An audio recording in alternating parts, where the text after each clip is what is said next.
As a tall man, I've always heard and rather hated the saying, the bigger they are, the harder they fall. Fortunately, I have pretty good balance, but the saying is nonetheless true. Becoming rich, famous, and powerful doesn't remove our fears, but rather makes us more anxious and paranoid because we have more to worry about losing. Besides just causing worry, concern for these things can prevent us from being truly free to saying yes to God.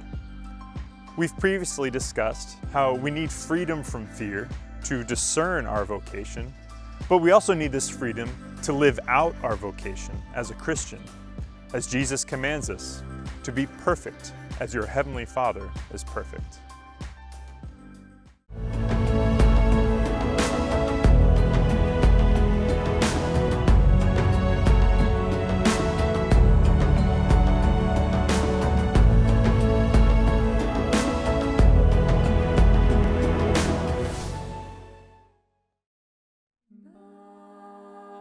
Perfection, the freedom to love, is pursued primarily through what is called the Evangelical Counsels: poverty, chastity, and obedience. Poverty for freedom from material things and money, chastity for freedom in my relationships, and obedience, freedom from even my disordered attachment to myself and my pride.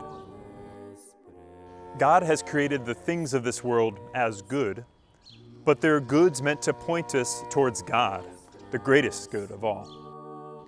But we often get caught up along the way, and so we need the Evangelical Counsels to help us refocus on God. So every Christian is called to live them out in some way.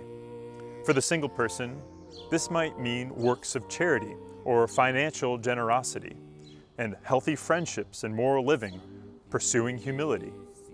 The married person is called to be faithful to their promises to their spouse, obedient to familial, workplace, and community responsibilities.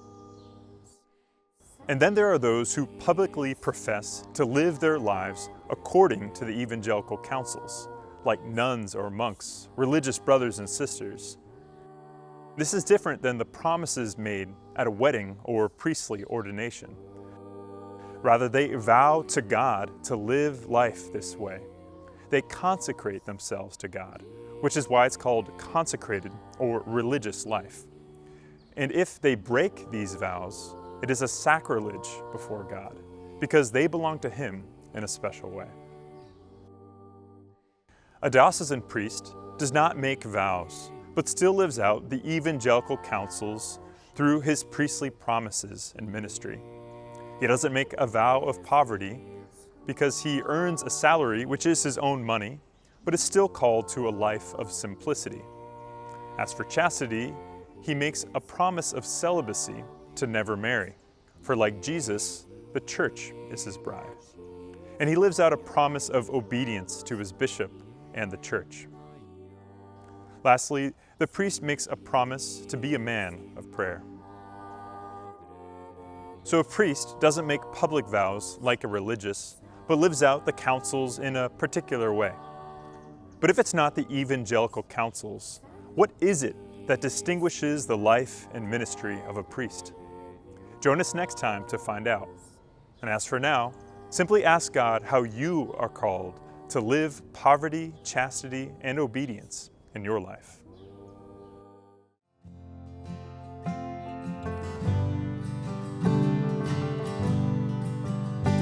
I praise you, God, for I am wonderfully made. Search me, Lord, see me, God, lead me along an ancient path you have in store for me.